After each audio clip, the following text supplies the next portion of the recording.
Every year, when the leaves begin to fall, something wakes up in the woods of Millfield. Locals call it the fall horror. The government calls it a missing person case. But the footage they found says otherwise. What you're about to hear is drawn from police archives, forgotten interviews, and recordings never meant to be released. They were found buried in evidence storage after nearly 3 decades. No one can explain what's in them, the voices, the movements, the things that don't belong in those woods.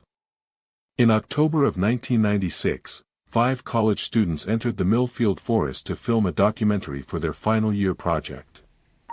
They wanted to capture the colors of fall, the calm beauty before winter. By the time the first snow touched the ground, 4 of them were missing. The 5th was. The footage inside the camera was sealed from the public for years, until fragments were leaked by an anonymous source. What was seen in those fragments sparked a panic the town of Millfield still refuses to speak about. Some call it a myth, others, a curse of the season. But those who live near the forest swear they've heard it, the same sound, every October, the wind carrying names through the trees. And tonight, we'll piece together everything they left behind, the radio reports, the last phone call, and the unearthed recordings that were never meant to be heard. Because if what happened in Millfield is true, it's already started again. Their families received fragments of their recordings, scratched tapes, unfinished video clips, and photographs that didn't match any known timeline. The survivor's statement was brief, inconsistent, and later retracted entirely. Investigators believed it was a tragic accident.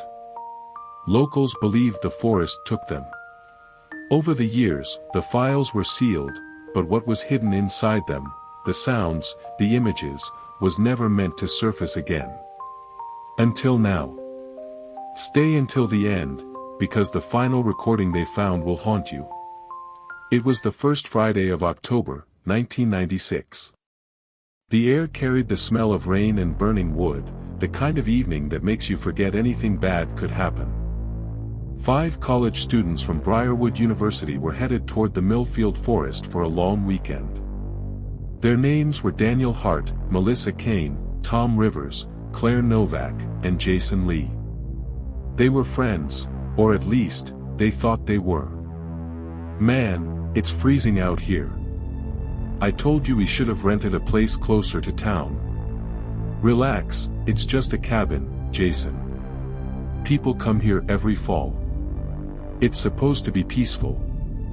The group documented most of their trip on an old VHS camcorder, the same camera later recovered at the edge of the woods.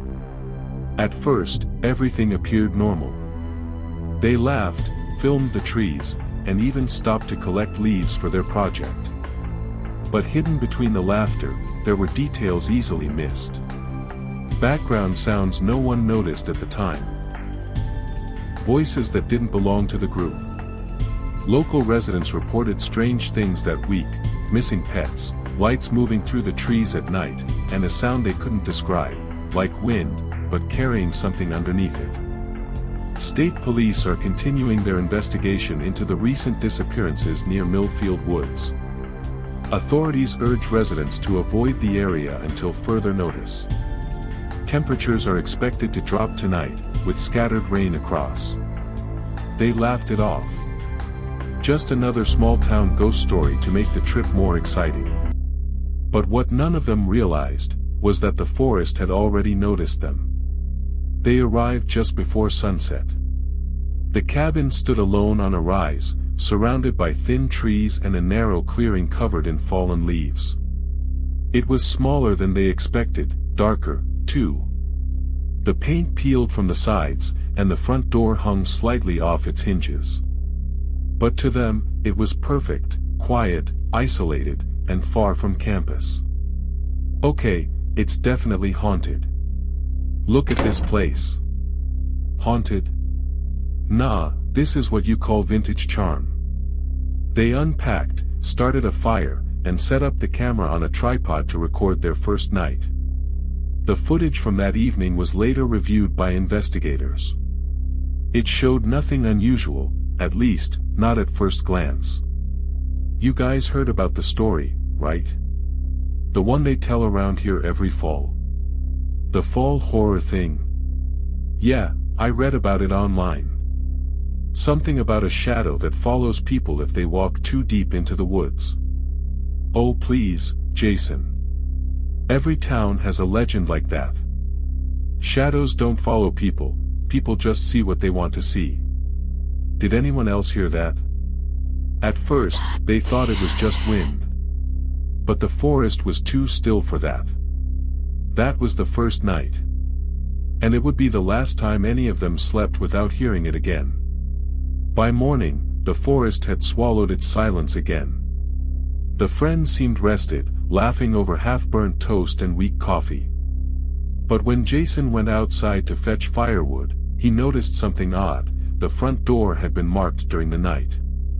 Hey, guys, come look at this. 4 deep scratches carved into the door. Each one uneven. Fresh.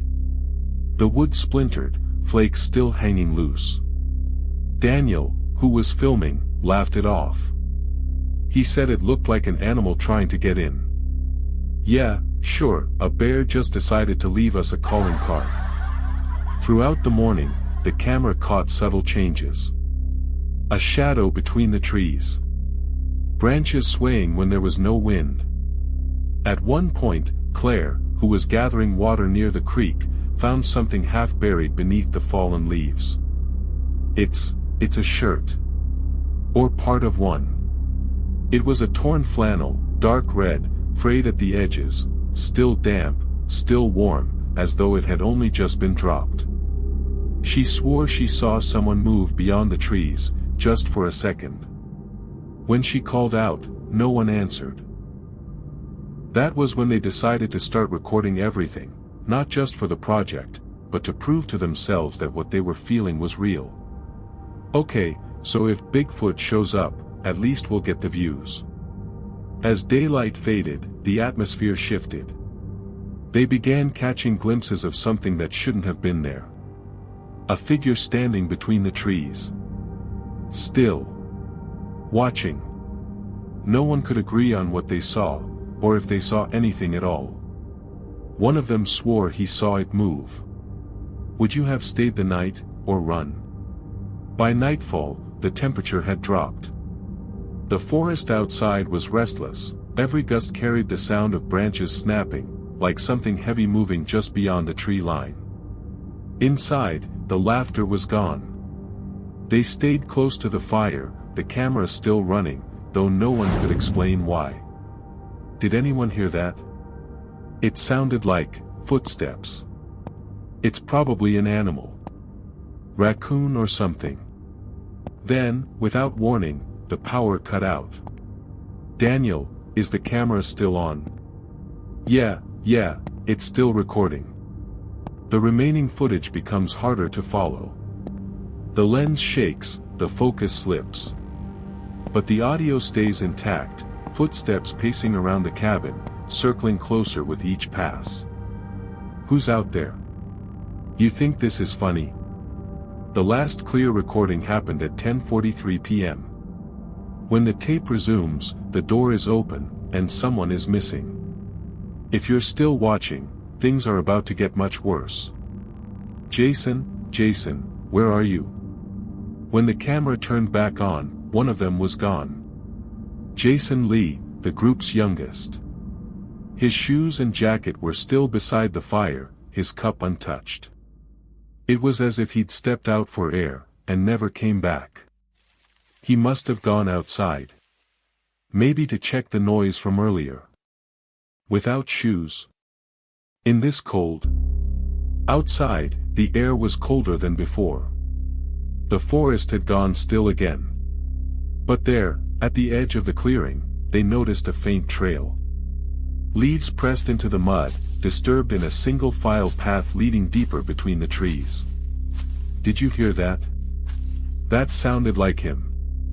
They followed the sound, moving one by one, their breath visible in the freezing air. The deeper they went, the stranger the forest became. The trees looked marked. Wait, look at this. Carvings, hundreds of them, arranged like a pattern, each resembling a leaf falling midair. But closer inspection showed something else. Within the shapes were faces, faint, distorted, screaming. Who would do this? Why would anyone? The last few frames show them standing in silence. Listening. Hoping to hear Jason again. But what came next wasn't him. What do you think those symbols meant? For nearly an hour, they searched, calling Jason's name, following that same faint trail of crushed leaves deeper into the woods. But the further they went, the less the forest looked alive. The air felt heavier. The trees, hollow. Something smells dead. They thought it was just another tree, until the camera caught what was inside. Oh God, oh my God, those are bones. Are you filming this? The footage blurs for several seconds. But if you slow it down, you can see it. A figure, standing behind them. Perfectly still. Run. Run.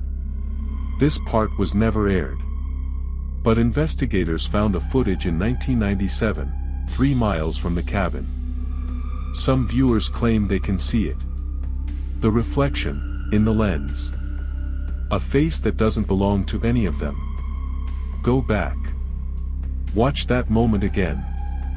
You'll see it too. I woke up in the leaves. It was daylight. My head hurt. My clothes were soaked, and the forest was quiet again. They were gone. All of them. No footprints. No gear. The fire was cold. Daniel. I thought it was Claire. I called out. But when I did, I heard it again, only this time, it said my name, in my voice. I started recording. I wanted proof. I wanted to find them.